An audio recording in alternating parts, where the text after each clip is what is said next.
So hello everyone, আসসালামু আলাইকুম। সবাই কেমন আছেন? আলহামদুলিল্লাহ, আপনাদের দোয়া ভালোবেসে আমি অনেক ভালো আছি।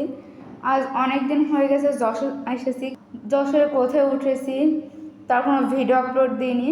আজ ভাবলাম যে রুমের ভিডিও আপনাদের সাথে শেয়ার করি। তো চলেন ডাইনিং দিয়েই শুরু করি। এই যে দেখেন, ডাইনিংটা কিন্তু অনেক বড়, মাশাআল্লাহ, অনেক অনেক বড় কিন্তু ডাইনিংটা। আর এদিকেও মানে এটা একটা ছোট্ট ডাইনিং। এই যে এটা কিন্তু রান্নাঘর, অন্ধকার, লাইট দেওয়া নেই। এই যে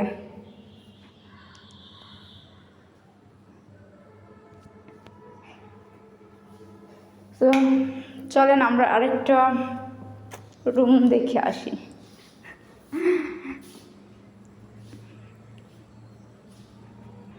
এই যে আরেকটা রুম। এই রুমে কিছুই নেই, এই রুমে থাকা হয় না। এই রুমে কিছুই নেই, শুধু আছে আমার ছোট্ট মামুনের কিছু খেলনা। ও এখানে বসেই খেলা করে।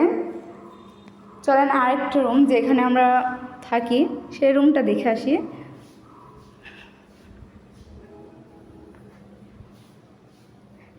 এই যে দেখেন, মানে কি অবস্থা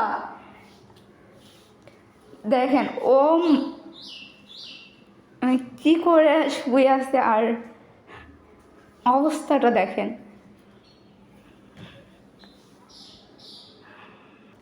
এই যে দেখতেছেন না যে জামাটা, এই জামাটা ও মাত্র ব্যাগ থেকে বের করে আমাকে বলছে, আম্মু এই জামাটা আমাকে পরিয়ে দাও, বাইরে যাব।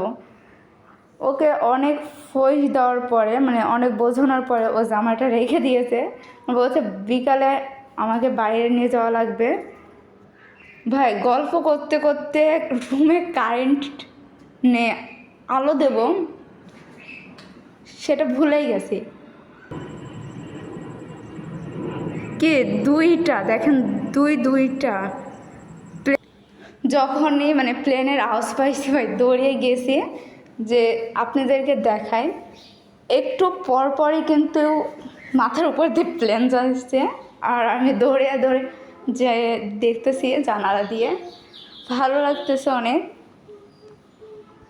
যেহেতু এয়ারপোর্টের পাশেই আছি, প্রায় পাশে আছি। সো এটাই আমাদের রুম ছিল। আমরা যে বাসে আছি এখানে দুইটা রুম, একটা ডাইনিং, একটা বাথরুম আর একটা রান্নাঘর।